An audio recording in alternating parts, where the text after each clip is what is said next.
Okay, so I was thinking a little bit about Christina's question last night about how renunciation and the wish for liberation is the motivation to attain liberation or arhatship, and how bodhicitta is the motivation to attain full enlightenment for the benefit of sentient beings. And I was thinking that when we generate bodhicitta, which you're doing at the beginning of every meditation session, we all do that many times a day, to try not to make it some abstract thing, but look at the people around you and think, I am practicing for their benefit. Because sometimes when we live together in a community or even at a Buddhist center, we think, well, here's everybody else who's practicing, and we're all practicing to attain enlightenment, as if we're all doing our own practice for our own goals and our own liberation. But hardly ever do we look at the people around us and say, I'm practicing for their benefit. We don't make it so personal, we make it kind of abstract. And while it's very, very helpful, and I do this often when I'm in airports, I look around at the people, and they're doing so many things. They're buying yogurt, and they're feeding their kids, and they're complaining to the airlines, and they're rushing here and there. And I just walk by and I think, okay, I'm practicing for these people. This is this is real, this is serious. It's like there's a real sentient beings, and whether they're happy or miserable is going to depend on me, and especially in the long run, if they're in samsara or not in samsara, that depends on me. And so therefore I'm practicing in order to benefit them. And so that adds some juice to the practice instead of making it so abstract. My nose itches. But when we think to ourselves that we're practicing for the benefit of others, that's nothing to get proud of, and that's nothing to say, oh, well, I'm practicing for their benefit, they should be grateful. I'm developing love and compassion for them, so they should really respect and treasure me.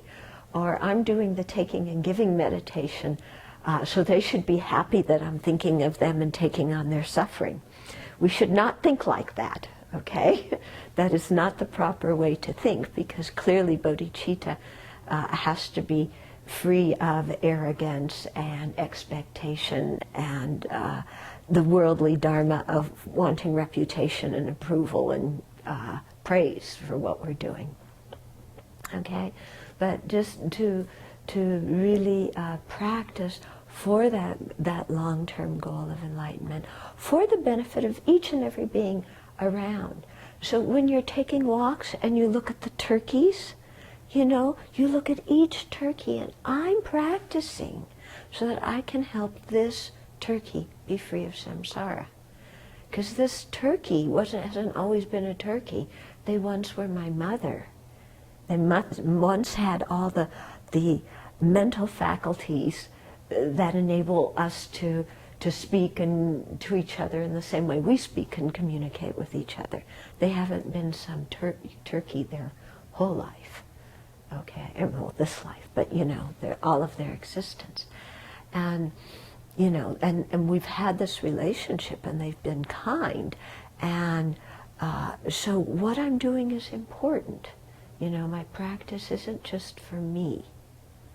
Yeah. And so similarly, when we're here in community, it's not like we're just helping each other so we can all attain our own goals of our own individual enlightenment. No, okay. We all have to attain our own enlightenment, but we're helping each other so that each of us can help all sentient beings. Okay? So we're practicing each other, we're practicing for all beings. And thinking like this is very helpful when there's somebody that you don't like or somebody you don't get along with, you know, because we easily see all that person's faults, you know, and there's this and there's that, and complain about them. But if we think, well, I've got to practice the Dharma in order to attain the realizations that will enable me to show them the ways to overcome their faults, then that puts a whole new perspective on the whole thing. You know, in other words, I can't sit there and criticize them because they have these faults and just saying, why don't you correct them? You know, I've got to put some energy in there to attain the realization so that I can help them correct their faults. Okay? Because who is it that suffers from their faults? Well, I think it's just me, but actually it's them. Because their faults send them to horrible rebirth. Their faults keep them trapped in cyclic existence. You know, so actually they suffer much more from their faults than I do. So rather than dwell on their faults and complain about them and be ego-sensitive about their faults, to really think, okay, you know, if I want to do something, I need to attain the compassion, the wisdom, the skill, the power of a Buddha to be able to help these beings, because they suffer immensely because of the afflictions in their own mind and the actions that those afflictions cause them to do. Okay? So think about this, because it completely changes, you know, when we generate bodhicitta at the beginning of each of our meditation sessions. Okay? And so look at the bugs. Yeah, look at the insects, and look at all the people who come to work on Gautami House, or who haven't come today to work on Gautami House. You know, but the people who I mean, I was amazed yesterday that they were out here shoveling the snows on Christmas. You know, I hope you took some candy to the department. I mean, these guys are amazing, yeah, and you know, so to really feel connected with all the people and living beings around us.